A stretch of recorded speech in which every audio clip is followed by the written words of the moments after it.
Hey everyone, I'm Spider-Man 1991 here, and once again I decided to split up this week's comic review into two parts. One part Marvel, one part DC and Dark Horse. And I'm probably going to put links annotations to make sure you can find both parts for this week. So let's get started in this video with the only comic I get from Dark Horse, Angel and Faith, Season 10, Number 4.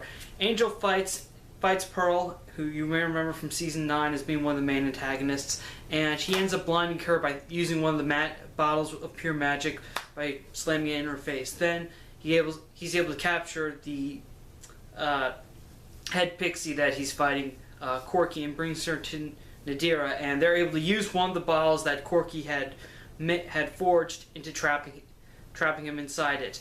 And also back in America, Faith is about to leave the Slayer bodyguard organization Deep Scan until Kennedy stops her and tells her that there's a mission that she might be interested in, and she gives her the file. And when Faith opens it up, she sees that it involves Riley Finn, who is missing. And Riley, he's Buffy's ex-boyfriend. He's also been a great ally sometimes for the Scoobies. So I think that might be enough to keep Faith at Deep Scan for a while. Also, the last page of the issue showed that in Magic Town, some of the Pixies are still stockpiling the magic bottles, and they are working for Amy Madison, aka Rat Girl. Alright, I'm kind of glad. Alright, I have mixed feelings about Faith leaving Deep Scan, because the way Season 9 ended, Faith left Magic Town, and now to take some time apart and think about where she wants to go next, and now she joined Deep Scan, and her first mission for them went very badly.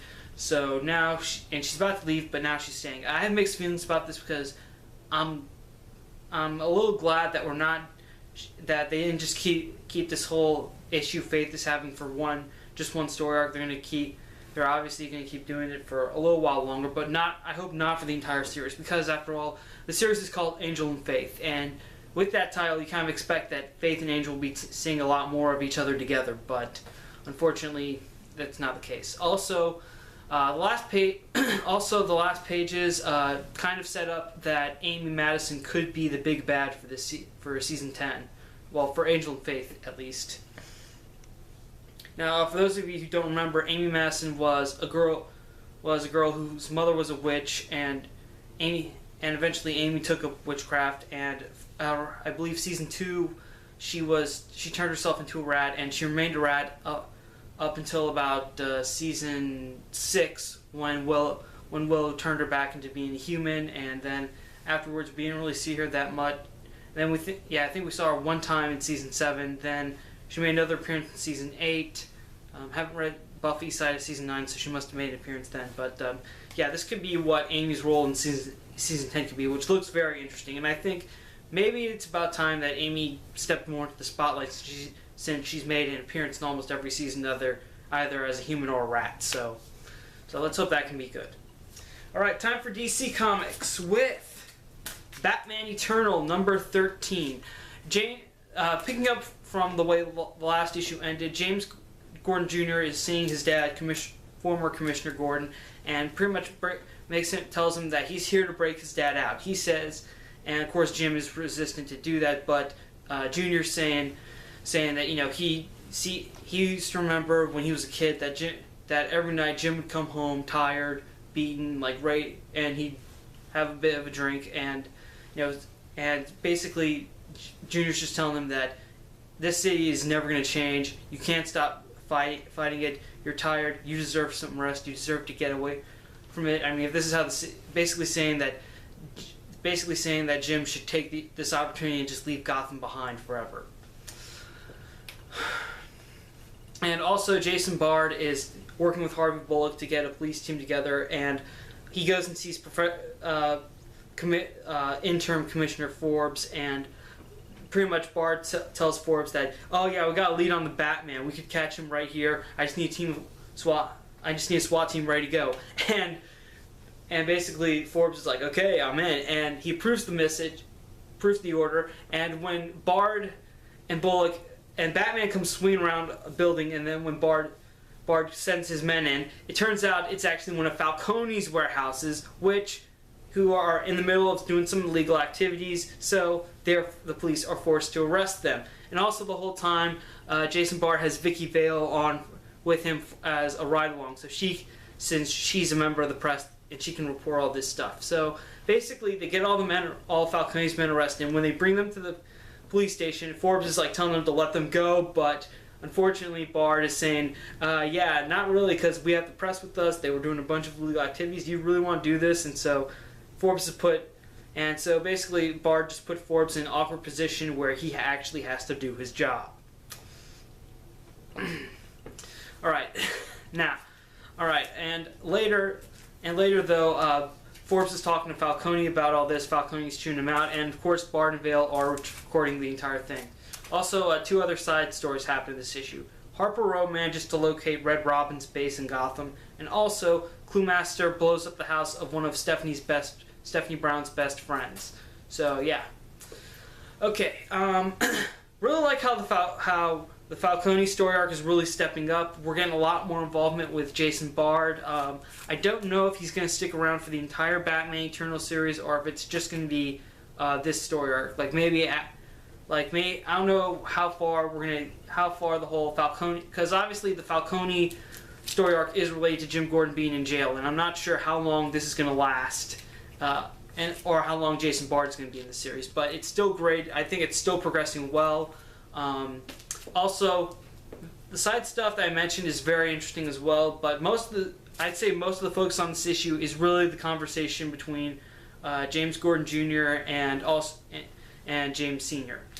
And there have been, and I remember I did read the story arc where he came back where Jr. came back in Batgirl, and that was very impressive. So if you like that, you should definitely check out Batman Eternal. Overall, this is still a great weekly series, and it's only $3, so I would say definitely pick it up.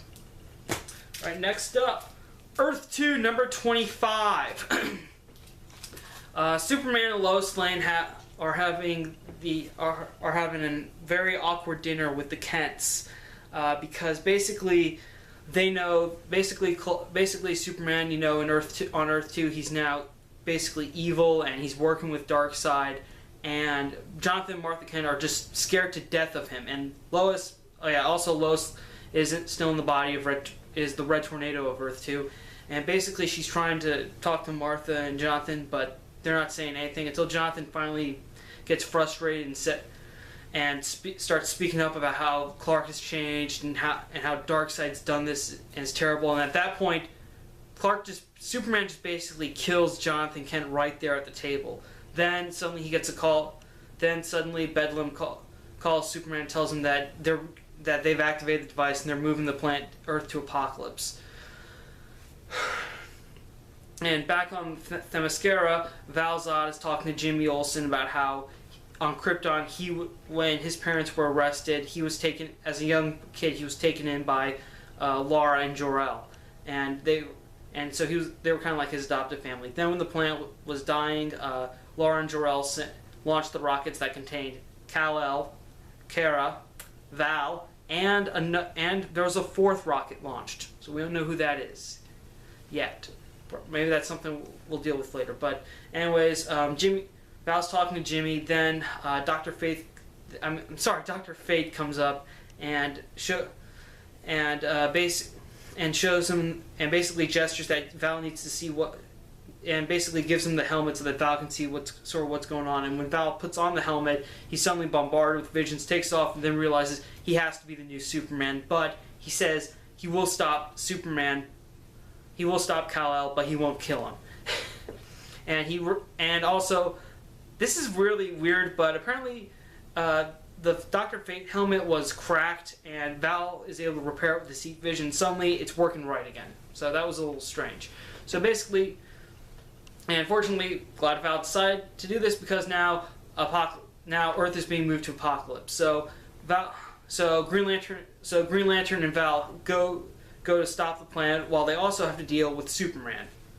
Okay, so the big showdown between Superman and Val-Zod is about to come in issue 2, could probably start next issue, and basically after this, after reading this issue, seeing Superman kill Jonathan Kent like that, I really do not think there's any hope of him surviving.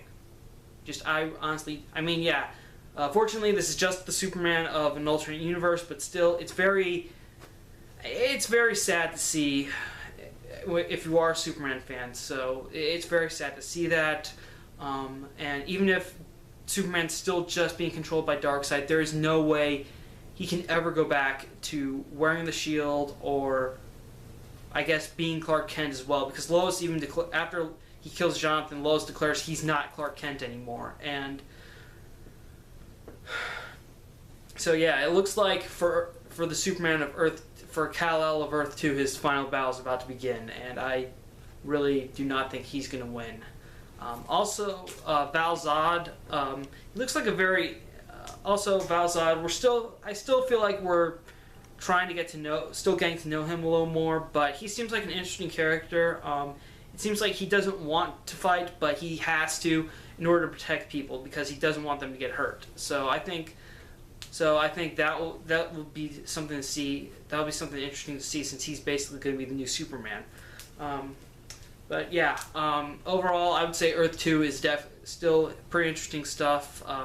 Warning though, if you are a Superman fan, it is a little.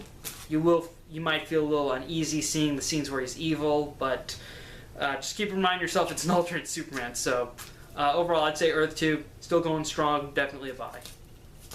Alright, next up, one of my favorite titles from DC, Green Arrow! Continuing the Broken story arc. Basically, this issue addresses how Oliver and Diggle ended their partnership. 4 years ago, after Oliver's mother died from cancer, he just basically sank into a deep depression, started drinking heavily, and Diggle's like, come on man, we gotta go stop this new crime lord Diaz. And Oliver's like, no, I can't do it, Diggle. And so that leads, and of course we know that leads Diggle to putting on the Green Arrow costume and going off on his own and killing Diaz, which leads to the position where we are now, which Richard Dragon, Diaz's son, coming back to Seattle, kidnapping Diggle so he can get his revenge on Green Arrow. Also, in the flashback, we see that when Oliver found out that Diggle was going as Green Arrow, he gets angry. I'm saying no one wears the hood but me, and at that point, Diggle's like insults Oliver, basically telling him that he's nothing more than just a stupid rich kid trying to be a superhero rather than making a difference. And so they get into a fight, and and ends with Diggle quitting.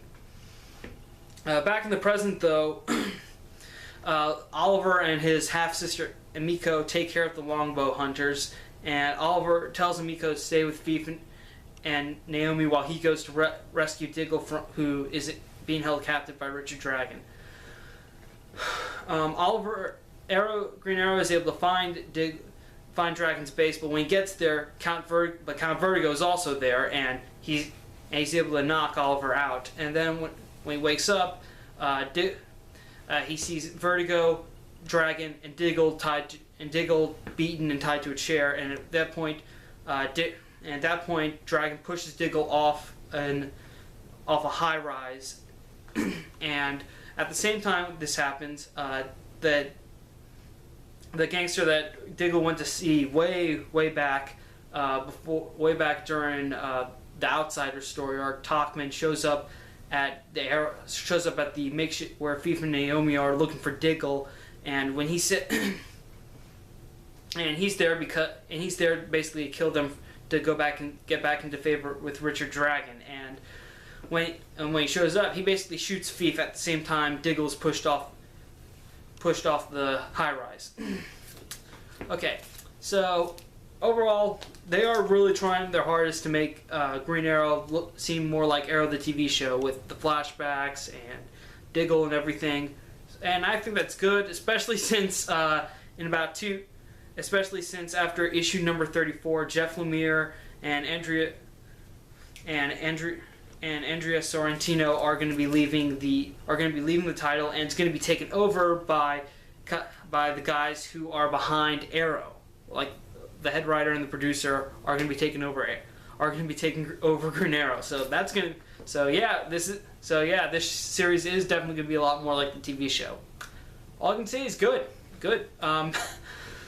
Yeah. So, and also about what happened. Also, I thought that was a good flashback between Oliver and Diggle. It shows that Oliver did have difficulty accepting his mom's passing, but also, Diggle tried to get him out of it, trying to get him out of it, but Oliver took the weak way out and tried to find solace in drinking, but it didn't work out for either of them, apparently. Also, I really hope Diggle does not die. They just got him in the New 52. We just got him back with Oliver, so I really hope that. So I seriously doubt this will be the end for Diggle, but if he gets out of this, he is definitely going to need some time to recover.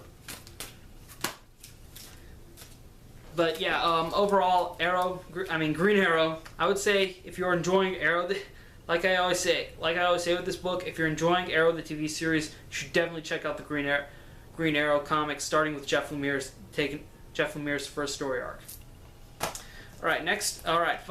Final comic from DC, Superman Unchained, number 7. Superman is dealing with General Lane's forces trying to break into the Fortress of Solitude, while at the same time, Wraith has attacked the Batcave, and he's fighting Batman, who has some help from Wonder Woman. Only at the end of the issue. Most of the issue, Batman is really able to hold his own against Wraith, well, basically because he's Batman. And also Superman, also General Lane, he is not holding anything back with Superman. He's like using almost every weapon he has in his arsenal, but fortunately, Superman has a bunch of stuff in the fortress to help him. He even, at one point in this issue, he even wears this really awesome suit of armor that just looks beautiful because it's drawn by Jim Lee, so it looks really awesome. And the fight between Superman and General Lane is broken up when Lois, who's been looking at the Earth crystals, explains that she heard a voice from it, and says that when Superman touched the crystal, he suddenly gets like this whole message that he has to go find Wraith immediately, and he heads to the Batcave, and the issue ends with Superman arriving at the Batcave saying, "Wraith, you and me outside, let's go." Alright, well, this series, I will say this, Superman Unchained, it's pretty self-contained. Basically, all the stuff that's going on in this issue is just staying in this book. It's not affecting anything in the DC Universe yet. Nothing in the DC Universe is affecting it, such as the Superman Doomed story arc going on right now. Also, all the action scenes are just brilliantly drawn in this book, thanks to Jim Lee's art. And Scott Snyder's dialogue and Scott Snyder writing it, he does a pretty good job on it, especially with the Batman parts, but that's because he's writing Batman right now. But anyways, lots of action in this book if you like that sort of thing. Also, this series did have something with Jimmy Olsen and Lex Luthor, but what happened to that? Like, we haven't seen them in a couple of while, so I'm assuming that's something that we're going to be dealing with soon because there's only 2 issues of this title left. But yeah, that's really the only thing I had to complain about. Other than that, this is a really great book. It's very nice. If you're looking for a Superman story that doesn't necessarily have to involve the rest of the DC universe, then I would say get Superman Unchained. But unfortunately, though, this series is delayed a lot, and we only have 2 issues left. So I would say if you want to you probably can't catch up on the last 6 and 7 issues, but ultimately. You should probably just wait for the trade, if you don't mind that.